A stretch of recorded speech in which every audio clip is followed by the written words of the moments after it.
They have to protect the universe. அதாவது ஒரு லட்சம் கோடி ஆண்டுகளாக ஆயிரம் கோடிக்கணக்கான ஆண்டுகளாக இந்த பூமி தன்னைத்தானே ஒரு முறை ஒரு நாளைக்கு ஒருக்கா சுற்றிக்கிட்டு சூரியனை 365 நாளைக்கு ஒரு முறை சுற்றி வருது ஐயா. இப்போது லட்சக்கணக்கான ஆண்டுகளாக சுற்றி வந்தது இப்போ இந்த 200 ஆண்டுகளாக முன்னாடி இந்த 200 ஆண்டுகளில் விஞ்ஞான கண்டுபிடிப்புகளால் மிக மிக ஆபத்தான கட்டத்தில் இருக்குது. உதாரணத்துக்கு மைனிங், இல்லீகல் மைனிங், அதாவது இந்த கனிமங்கள் எடுக்க நிலக்கரி, தாது பொருட்கள், இந்த யுரேனியம் இதெல்லாம் எடுக்கிறதுக்காக ஆயிரக்கணக்கான கிலோமீட்டர் நோண்டிட்டு போகிறாங்க. இவ்வளவே இந்த செயின் கோபன் போகிறங்க. இங்கே நம்ம செயின் கோபன் இருக்கு பாரு, இங்கே ஸ்ரீபெரும்புத்தூர் ஒரு அரை மணி நேரம் போய் பாருங்கள். அந்த செயின் கோபன் முன்னாடி ஒரு கல், அது என்ன குவாரி, ஒரு மெட்ராஸ் கார்பரேஷனவே நோண்டியிருக்காங்க. மிகப்பெரிய ஜேசிபி கீழே தீப்பெட்டி சைஸுக்கு தெரியுது, அவ்வளோ பெருசாக நோண்டிக்கிட்டே போகிறாங்க. It has to be stopped. ஒரு பொறி உருண்டை மாதிரி இருக்குது இந்த பூமி. இதில் நம்ம ஒரு பம்பரத்தை சுற்றி விட்டால் சாதாரணமாக பம்பரத்தை சுற்றி விட்டால் அந்த விசை அந்த விசை ஒரு 10 செகண்ட் 15 செகண்டுக்கு தான் அது இருக்கும். ஆனால் இந்த பூமி எவ்வளோ வருஷமாக அது ஒரு ஈர்ப்பு விசையில் ஒரு இறைவனோ கடவுளோ ஏதோ ஒரு சக்தி சரியாக அதில் செட் பண்ணி இதை ஒரு நூல் பிசகாமல் சுற்ற வச்சுக்கிட்டு இருக்கு. இதில் இங்கே பாம்பு வெடிக்கிறாங்க, இங்கே பாம்பு வெடிக்கிறாங்க, இங்கே வெடிக்கிறாங்க. அதாவது ஆயிரக்கணக்கான லட்சக்கணக்கான முறை அந்தந்த நாடு அணுகுண்டு வெடிக்கிறது, ஹைட்ரஜன் பாம்பு. இதெல்லாம் ஏன் வெளியில் போய் வெடிங்கிறோம். இல்லை, இந்த மலைகள், இயற்கையின் வரப்பிரசாதமான அந்த மலைகள் எல்லாம் தோன்றதை நிப்பாட்டணும். இந்த குவாரிகள் தோன்றதையும் டோட்டலாக நிப்பாட்டணும். 40 அடுக்கு மாடி இங்கே எழும்புதுன்னா அந்த அளவுக்கு அதை விட அதிகமாக 2 மடங்கு பூமிக்கு கீழே அந்த கல்லை எடுக்கிறதுக்கு வெடிகுண்டுகளை வச்சு எடுக்கிறாங்க.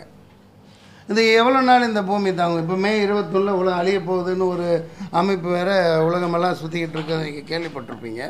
நான் அந்த ஆன்மீக இந்த விஷயத்துக்குள்ளேலாம் வரலை. அதாவது அரசியல்வாதிகள் 100 தலைமுறைக்கு சொத்து சேர்த்துக்கிட்டே போகிறாங்க.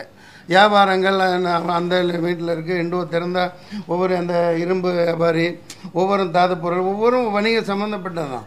ஆனால் இது பூமியை தோன்றதை நிப்பாட்டணும்.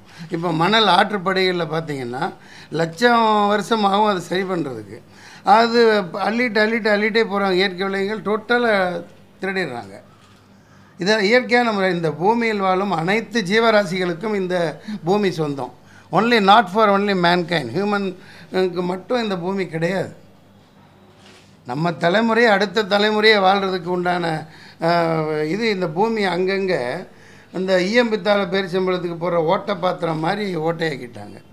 இதை நிப்பாட்டாட்டி கொஞ்ச நாளில் பூமி அழிஞ்சிரும். இப்போ ஜப்பானில் வந்த பூகம்பம் இங்கே வர்றதுக்கு எவ்வளோ நேரம் ஆகும்? ஜப்பான் வெளிக்கிரகத்தில் இல்லையே, ஜப்பான் இங்கே தானே இருக்குது. நம்ம உடம்புல இப்போ ஒரு ஃப்ளாட்டில் இருக்காங்க, ஒரு ஃப்ளாட்டில் இருக்கிறவன் கீழ் ஃப்ளாட்டு எனக்கு தான் சொந்தம், நான் இடித்தா அது விழுந்துருமா இல்லையா? அந்த மாதிரி எல்லாம் இப்போ இந்த சுரங்கங்கள் தோன்றதை நிப்பாட்டப்படணும். கனிமங்களுக்காகன்னு சுரங்கங்கள் தோண்டிக்கிட்டே போகிறது நிப்பாட்டப்படணும். மலைகளை தோன்றதை நிப்பாட்டப்படணும். மனுஷன் இயற்கையான முறையில் வாழ்கிறதுக்கு உண்டானதுக்கு மிகப்பெரிய ஒரு ஆர்கனைசேஷன் அமைக்கணும். அதை நான் என்னோடய நெட்டிலேயே நான் திறந்து மிகப்பெரிய அளவில் ஒரு ஆர்கனைசேஷன் அமைக்கணும். அதுக்கு உங்களோட ஒத்துழைப்பு, எல்லாரோட ஒத்துழைப்பு வேணும். இப்போது எதனால் இவ்வளோ அதிர்வு? இப்போ ஜப்பான் தாங்கிருச்சுங்கிறோம், இயற்கையின் பேரழிவுங்கிற எதனால் ஆனது? இங்கே நோண்டுறதுனால தானே. உள்ள பிளேட்டாக இருக்குது, அது அதிரி புதிரியாக தண்ணிகள் பாஞ்சு குறுக்கு நடுக்கமாக பாஞ்சு இந்த உலகம் அந்த ஈர்ப்பு வசதியாக இழந்துருங்கிறேன். ரொம்ப குறைஞ்ச நாளில் இழந்துடும். நம்மளை சுற்றி பார்த்திங்கன்னா எத்தனை மலைகள் இன்றைக்கி 100 வருஷத்துக்கு முன்னாடி இருந்த மலைகள் இடத்துலையே இல்லை. ஆறுகளாகவே இல்லை. இந்த பூமியை பாதுகாக்கிறதுக்கு எல்லாரும் கடமைப்பட்டிருக்கோம். அதுக்கு உண்டான ஏதாவது மிகப்பெரிய அளவில் ஒருங்கிணையணும். ஐநா சபையை விட பவர்ஃபுல்லாக மிகப்பெரிய ஒரு ஐநா சபைக்கே கண்ட்ரோல் பண்ணக்கூடிய ஒரு சபையை உருவாக்கணும். நம்ம தமிழன் அவ்வளோ பேர் அழைச்சிட்டு இருந்ததே வேடிக்கை பார்த்து தான் ஐநா சபை. இன்றைக்கி வேணால் அவங்க இலங்கையை குற்றவாளி குண்டில் ஏற்றலாம், ஒன்று சொல்லப்படலாம், அது வேறு விஷயம். இது நம்ம மனித இனத்திற்கு கேள்விக்குறி. நாளைய மனித இனத்துக்கு கேள்விக்குறியில் இருக்கு. அன்றைக்கி இதை பாதுகாக்க எந்த அரசியல்வாதியும் எந்த அரசியல் கட்சியும் யாரும் முன்வர்ற மாதிரி தெரியல. அவன் நாட்டை ஆளணும், இந்த பகுதி ஆளணும், அந்த பகுதி ஆளணுங்கிறதுக்கானே தவிர அந்த பகுதி முதல்ல இருக்குமாங்கிறது இப்போ கேள்விக்குறியாக இருக்கு.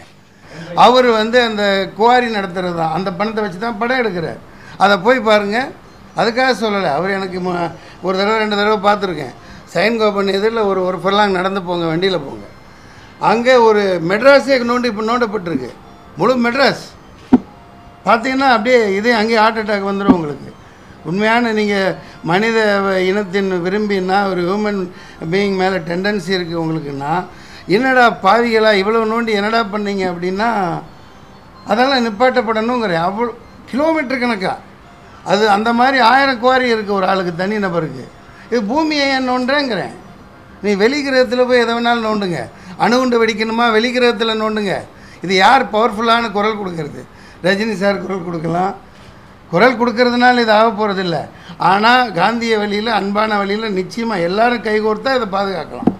இயற்கையான முறையில் வாழுங்கிறேன். வீடு கட்டணுமா, லிமிட்டாக கட்டாத.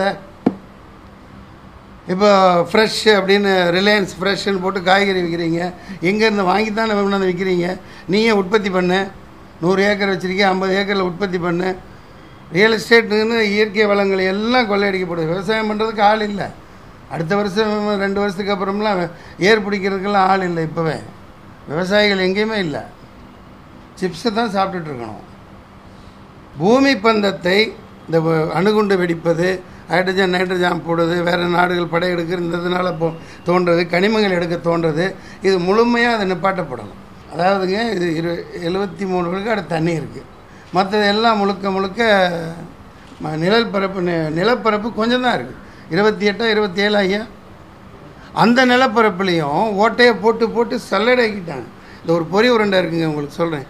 அப்பா பொரி உருண்டை ஒன்று எடுத்துகிட்டு வாப்பா, இருக்கான் வீட்டில் குழந்தைய சாப்பிடணும். அதை 4 பக்கம் ஒரு ஆணியில் குத்துங்க, அது என்ன ஆகும்? we have to protect our universe. இதை பேர் வைக்கிறதா? நீங்கள் என்ன கடலில் குதிக்க சொன்னாலும் நான் குதிக்க ரெடியாக இருக்கேன். ஆனால் அதுக்காக இதை எல்லாமே உணரணும். இந்த ஆபத்தை உணரணும், மிகப்பெரிய பேராபத்தை உணரணும்.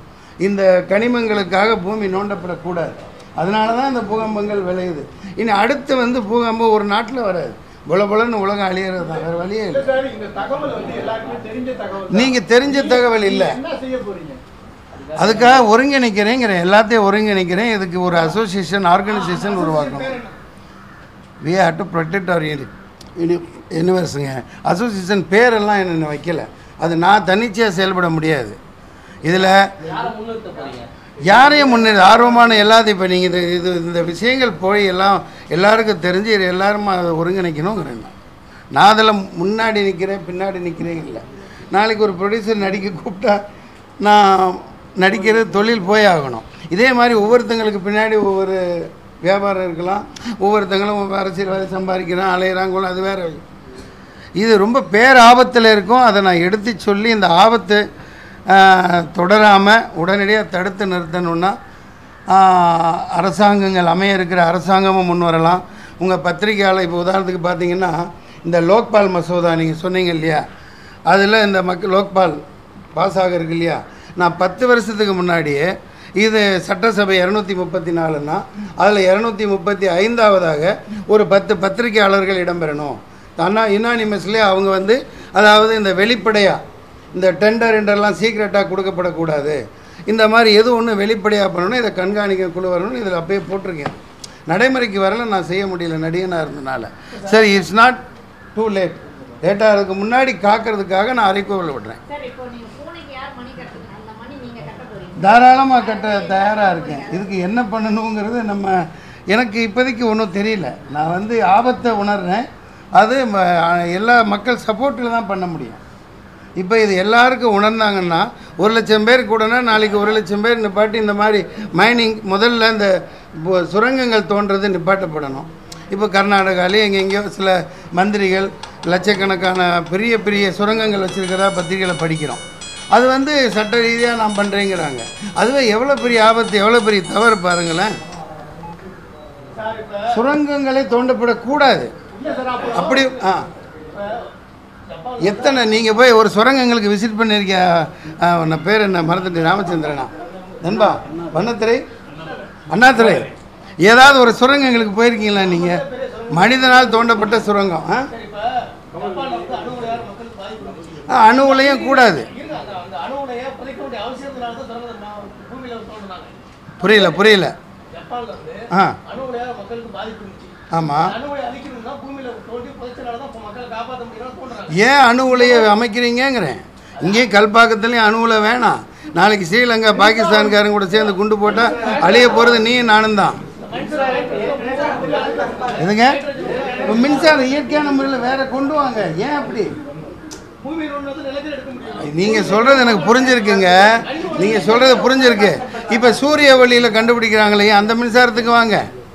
இப்போ ஒன்றும் இல்லாட்டி ஒன்று தான். நீங்கள் சொல்கிறது எப்படி இருக்குன்னா, டாஸ்மாக் கடையில் அழிக்கணும்னா அதில் நாங்கள் 1,00,000 பேர் இருக்கோம், நாங்கள் பொழப்புக்கு என்ன பண்ணுறதுன்னு கேட்குற மாதிரி இருக்குது. அது இப்போ ஏதாவது வழிவகைகள் கண்டுபிடிக்கப்படணும். அதனால நம்ம இதை சொல்லாமல் இருக்க முடியாது இல்லையா? பிரச்சார பயணம் இல்லை. நான் உயிரை விடவும் தயாராக இருக்கேன். இது நம்ம உயிர் வாழவே முடியாத அளவுக்கு போதில்லை. முதல்ல இதை நெட்டில் நான் வந்து இந்த இதில் போட்டிருக்கேன் பாருங்கள். மன்சூர் அலிகான் maxal@gmail.comனு என்னோடய வெப்சைட் மன்சூர் அலிகான் இருக்குது. உங்கள் மன்சூர் .webன்னு இருக்குது. 2-3 முகவரிகள் இருக்குது. அதில் இப்போ நான் இந்த விஷயங்கள் எல்லாம் சொல்லிக்கிட்டு வரேன். தேர்தலில் இருந்தனால டீப்பாக இறங்க முடியல. இதை இன்னும் மக்களை போய் சேரணும். இதை பாதுகாக்க ஒரு மிகப்பெரிய ஆர்கனைசேஷன் அமைக்கணும். அதுக்கு நான் தகுதி உடையவனாங்கிறதுல எனக்கு அவ்வளோ இன்னும் முடிவு எடுக்கலை. அவங்க ஏன் இதில் ஒரு ஆள் இல்லை. இது இந்த பூமியில் வாழ்கிற எல்லாத்துக்கும் இந்த பூமி சொந்தம். நான் பட்டா கொடுத்து வாங்கிட்டனால இடம் சொந்தங்கிறோம். அந்த ரீதியாக பார்க்க முடியாது. இந்த பூமி எல்லாருக்கும் சொந்தம். இந்த பூமியில் வாழ்கிற கடலில் வாழ்கிற எல்லா உயிரினங்களுக்கும் சொந்தம். அதை அப்படியே விட்டு செல்லணும்னா அனைத்து மனிதர்களும் முதல்ல அரசியலுக்கு அப்பாற்பட்டு மிகப்பெரிய ஒரு அசோசியேஷன், ஒரு ஆர்கனைசேஷன் அமைக்கணும். அதுக்காக நான் வேண்டுதல் விடுறேன். இந்த ஓப்பன் வேண்டுதலாக இதை விடுவேன். ஆரம்பிக்கிறேன். நான் ஆயத்தமாக இருக்கேன். பணமாக நான் சம்பாதிச்ச பணம் எல்லாம் முதலீடு செய்ய காத்திருக்கேன். அதை பற்றி ஒன்றும் இல்லை. முதல்ல இந்த பூமியை காக்கணும்னா உண்மையிலேயே பேரழிவுகள். ஊர் ஆற்றுல ஒரு மணல் இல்லை. எல்லாத்தையும் அரசியல்வாதி நோண்டி நோண்டி காலி பண்ணிட்டாங்க. கட்டாதீங்க. அங்கங்கே அவங்க வீட்டு பக்கத்தில் இருக்க மணல் எடுத்து கட்டுங்க. இப்போ ஹைதராபாத்தில் மலை பிரதேசம் இருக்குது. அங்கேயே கல், அந்த கல்லை என்ன பண்ணுறாங்க, அங்கேயே உளி வச்சு நோண்டி அந்த கல்லை வச்சு கல் கட்டி போயிடுறாங்க. ஆனாலும் இந்த இதுக்காக வெளியிலேருந்து வரவழைக்கிறாங்க. 1 லோடு 2 லோடு. எல்லாத்தையும் அரைக்கோவில் விடுறேன். எல்லாத்தையும் ஒருங்கிணைக்கிறதுக்காக நான் வேண்டுதல் விடுறேன் இந்த கூட்டத்தின் மூலம். இன்னும் யாரையும் சந்திக்க, ஒபாமாவை சந்திக்கணும்னாலும் சந்திக்கலாம். ஆனால் அதனால் ஒன்றும் ஆக போகிறதில்ல. முதல்ல இல்லைங்க, இப்போ இது அத்தியாவசியமான ஒன்று, ரொம்ப ரொம்ப அத்தியாவசியமானது. நம்ம சொத்தை விற்றுட்டு போகிறோம், நன்னடத்தையை நம்ம வாரிசுகளுக்கு விட்டுட்டு போகிறோங்கிறத விட இந்த பூமியை பத்திரமா நம்ம அடுத்த ஜெனரேஷனுக்கு விட்டுட்டு போகிற கடமை நமக்கு இருக்குது. அதை ஒரு நடிகனாக இங்கே சொல்லலை, ஒரு சாதாரண ஒரு குடிமகனாக, ஒரு உலகவாசியாக, இந்தியனா, தமிழனா அதை சொல்கிறேன். இப்போ முதல் ஆர்கனைசேஷன் மாதிரி இது எல்லாம் சேர்ந்து அமைக்கும் பட்சத்தில் இந்த இதன் மூலம் இணைவாங்க. நான் ஒரு ஆர்கனைசேஷன் அமைக்கணும். அதுக்கு நான் தலைவன்கிறது, தொண்டன் தலைவன்கிற இதெல்லாம் இதில் கிடையாது. இது நம்ம it's a necessity to participate. Everybody have to participate. அப்படி பண்ண பிறகு இதில் எவ்வளவு ஆழங்கள் உண்மை இருக்குங்கிறத எல்லாம் டிஸ்கஸ் பண்ணி ஒரு என்ன பண்ணலாம், என்னென்ன ஸ்டெப் எடுக்கலாம். பூமியை காப்பாற்ற பூதான இயக்கம் வினோபாபாவே நடத்தினாங்க. இப்போ அண்ணா ஹசாரே வந்து ஒரு கிராமத்தில் இவர் கேட்ட மாதிரி நிலக்கரி எடுத்தால் தானே இந்த மின்சாரம் இல்லாமல் சூரிய ஒளியிலேயே மின்சாரம் தயாரிக்கிறாங்களாம், குப்பையில் தயாரிக்கிறாங்களாம். அந்த மாதிரி ஏதாவது கண்டுபிடிச்சிட்டு போக வேண்டியதானே. அதுக்காக ஒரு அணு கூடங்கள் அமைச்சு அதுக்காக இந்த உலகத்தை அழிக்கணுமா? நான் ஒரு கட்சி ஆரம்பிக்கலை. இது அத்தியாவசியம். இதை பற்றி பேராபத்தை பற்றி எடுத்து சொல்லி, இது யூனிவர்சல், நாட் ஒன்லி இப்போ தமிழ்நாடு, யூனிவர்சல். அதனால் நான் பேர் வைக்கலை அப்படிங்கிற பெரிய குற்றமாக நீங்கள் சொல்லக்கூடாது. குளோபல் வார்மிங், சூடாகுது அப்படின்னு ஒரு குரூப் சொல்லிக்கிட்டு பண்ணிக்கிட்டு இருக்காங்க. அதெல்லாம் சர்வே சாதாரண சின்ன சின்ன ஜுஜிபி விஷயங்கள். இது ரொம்ப ரொம்ப டீப்பான விஷயம். இது பாம் வெடிக்கப்படக்கூடாது. அதை யார் நிப்பாட்ட முடியும்? மன்சூர் அலிகானால் முடியுமா? தமிழ்நாட்டில் நான் இப்போ உதாரணத்துக்கு ஒரு தேர்தலில் நிற்கிறேன். இங்கே தேர்ந்தெடுக்கப்பட்டால் முதல் ஆளாக எம்எல்ஏவாக தேர்ந்தெடுக்கப்படலை, அது வேறு விஷயம். 13 நான் முதல் ஆளாக நான் முதல்ல இங்கே தமிழ்நாட்டில் எங்கேயுமே இந்த குவாரிகள் தோண்டப்படக்கூடாதுன்னு நான் நிப்பாட்டுவேன், போராடுவேன். மலைகளை குடையக்கூடாதுன்னு போராடுவேன். தனி மனிதனாக எவ்வளோ தூரம் போராட முடியும்? எல்லாத்தையும் ஒருங்கிணைப்பேன்.